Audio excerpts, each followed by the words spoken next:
99% लोग नहीं जानते हैं वो वीडियो कौन सा था जिसको देखकर योगी आदित्यनाथ को इतना गुस्सा आया कि उन्होंने तुरंत रामपुर के तत्कालीन डीएम को फोन लगाया और कहा कि जब मर्यादा आजम ने तोड़ दी है तो कानून के हाथ कितने लंबे होते हैं जरा उन्हें समझाया जाए।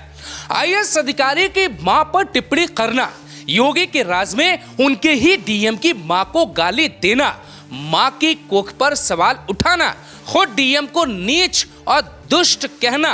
वो वीडियो जब जज साहब ने कोर्ट रूम में देखा तो उनका भी दिमाग खराब हो गया। मामला सुप्रीम कोर्ट गया, लेकिन जज साहब ने कहा माफी के लायक आजम की ये गलती नहीं है। खुद को भारी एडवोकेट कहने वाले आजम की अकड़ कोर्ट रूम में ही ढीली हो गई।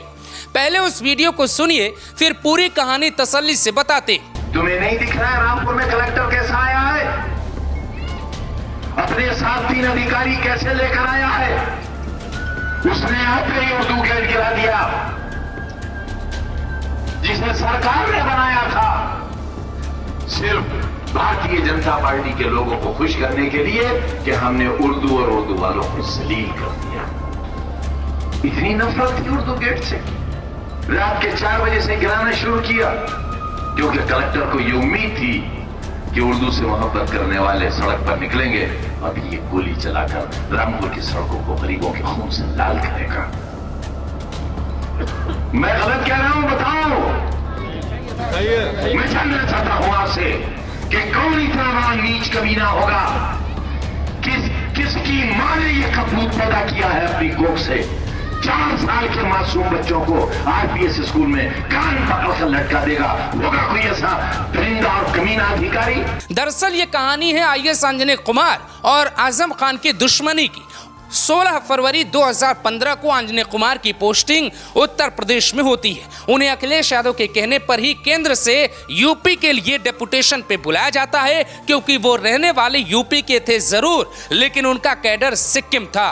2 साल बाद ही योगी आते हैं और साल 2019 में ऐन चुनाव से पहले रामपुर में उन्हें बतौर जिलाधिकारी बनाकर भेजा जाता है, जिसकी तारीख थी 15 फरवरी 2019।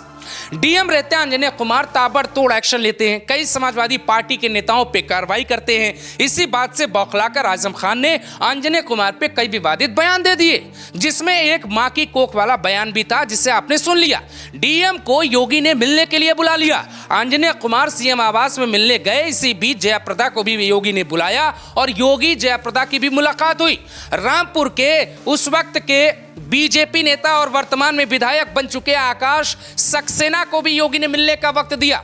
चारों तरफ से आजम खान को घेरने का प्लान बनाया गया। सबूत जुटाने के आदेश सीएम आवास से ही जारी किए गए और प्लान बनता है मां की कोख का बदला। योगी ने आजम को माफी का वक्त दिया, फिर भी कोई माफी नहीं मांगी गई। इसके बाद क्या होता है जरा वो भी सुनिए। अंजनी कुमार सिंह 12वीं में सिर्फ 49% अंकों के साथ पास होते, आखिरी प्रयास में आईएएस बन जाते हैं। योगी सरकार में उन्हें खुली छूट मिलती है। आजम पे पहली एफआईआर दर्ज हुई, फिर दूसरी। देखते ही देखते अकेले अंजनी कुमार ने 66 एफआईआर दर्ज करवा डाले। मां की कोख पर दिए बयान के बाद आजम ने माफी नहीं मांगी, बल्कि घमंड में ये तक कह दिया कलेक्टर वलेक्टर क्या होता है, इससे तो जूता साफ करवाएंगे। सब डटे रहो, ये कलेक्टर पलेक्टर ये तनखैया है, तनखैयों से नहीं डरते। मायावती जी के फोटो कैसे बड़े बड़े माल निकाल के जूते साफ कर रहे हैं। हाँ, उन्हीं से है गठबंधन। उनसे उन्हीं के जूते साफ कराऊंगा इंशाल्लाह ने चाहा। उधर बात डीएम की मां तक पहुंची तो इधर आजम के बेटे अब्दुल्ला, पत्नी तंजीम फातिमा और बहू तक की जांच शुरू हो गई। 2017 में विधायक बने अब्दुल्ला की विधायकी रद्द हो गई। इसी बीच अंजनी कुमार को एक फोन कॉल आता है। फोन करने वाले उनके पिताजी थे। उनके पिता मऊ के एक पीजी कॉलेज में भूगोल पढ़ाते थे। आजम ने जब मां को गाली दी तो पिता ने बेटे को फोन किया और कहा बेटा आवेश में आकर कोई काम मत करना। आजम खान एक नेता हैं और उनके बयान को एक नेता के तौर पर ही लेना। मुझे यकीन है कि तुम कभी इन बातों में उलझते नहीं हो सके तो शांति और धैर्य से काम करना। अब एक आईएएस की मां पर कोई भी ऐसी टिप्पणी करेगा तो आप क्या करते? अगर आप खुद आईएएस अधिकारी होते या आंजनेय कुमार की जगह होते तो कैसे जवाब देते? आंजनेय कुमार ने कोई हथियार तो नहीं उठाया, कोई थप्पड़ भी नहीं मारा। उन्होंने अपनी कलम की ताकत दिखाई, बताया कि कलेक्टर कोई जूता साफ करने वाला किरदार नहीं होता है, और यह भी समझा दिया कि हर सरकार में डीएम और एसपी भैंस नहीं खोजते हैं। आंजनेय कुमार की कार्रवाई देखकर योगी गदगद हो गए। 70 के दशक से जिस आजम का भौकाल था, हालात ऐसे हो गए कि उन्हें भीख में भी कोई सम्मान देने को तैयार पूरे रामपुर में नहीं मिला। डीएम रहते आंजनेय कुमार ने साफ आदेश दिया कि कोई भी अधिकारी आजम के सामने झुकेगा नहीं। चुनाव वाले दिन आजम वोट देने जा रहे थे, उसी दौरान रास्ते में पुलिस मिलती है। डीएसपी अनुज चौधरी तब रामपुर में ही थे और आजम को जाता देख जब वो कुर्सी से नहीं उठे तो खुद अपने बेटे अब्दुल्ला के साथ आजम खान गाड़ी से उतर के डीएसपी अनुज चौधरी के पास पहुंच जाते। वो कहते हैं कि एहसान भूल गए क्या? इस बात पे कलेक्टर से जूता साफ करवाने की बात करने वाले आजम खान को डीएसपी ने ऐसा फटकारा, वहां से चलते बने ये वीडियो इंटरनेट पर वायरल हो गया और आजम खान के लिए बहुत शर्मनाक साबित हुआ। साल 2021 में उन्हें योगी ने मुरादाबाद का कमिश्नर बनाया। मुरादाबाद मंडल में ही रामपुर भी आता है। आजम पर एक्शन जारी रहा। यूनिवर्सिटी पे बुलडोजर चला, जमीन जो कब्जा की गई थी उसे मुक्त करवाया गया। बकरी चोरी से लेके किताब चोरी तक के मुकदमे लगवाने के पीछे अगर किसी का नाम है तो वो है आंजनेय कुमार। आजम 27 महीने बाद जेल से बाहर निकले। उस वक्त आंजनेय कुमार रामपुर से निकल के मुरादाबाद के कमिश्नर बन चुके थे। आजम चुपचाप बैठ के तमाशा देखते रहे और बात संभल तक पहुंच गई। संभल की घटना के बाद जेल से ही एक चिट्ठी आजम खान ने लिखी अखिलेश यादव और राहुल गांधी को। उसमें आंजनेय कुमार का नाम नहीं लिया। जेल जाने के बाद आजम ने कई नेताओं से पैरवी करवाई और मुकदमा वापस लेने का दबाव तक बनवाया, पर योगी के रहते उनके अधिकारी पर कौन दबाव बना सकता है, ये भी एक सवाल।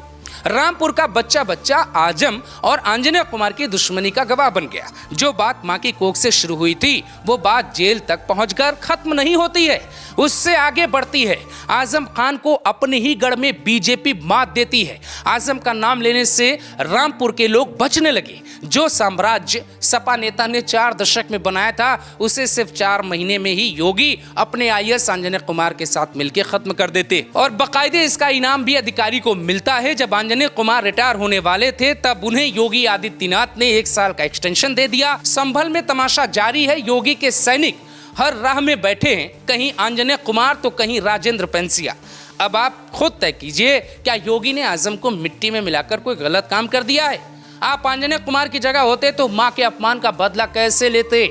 इस सवाल का जवाब जानने से पहले आप ये समझ लीजिए कि आजम को महिलाओं की इज्जत का ख्याल नहीं था। वो कभी जयाप्रदा के अंडरवियर पे सवाल उठाते तो कभी कलेक्टर की मां की कोख पे गलत बयान दे देते। पर वो भूल गए सूबे में एक संत बैठा है मुख्यमंत्री की कुर्सी पे जो न मां का अपमान बर्दाश्त करता है न जयाप्रदा जैसी बहन का सम्मान कम होने देता है।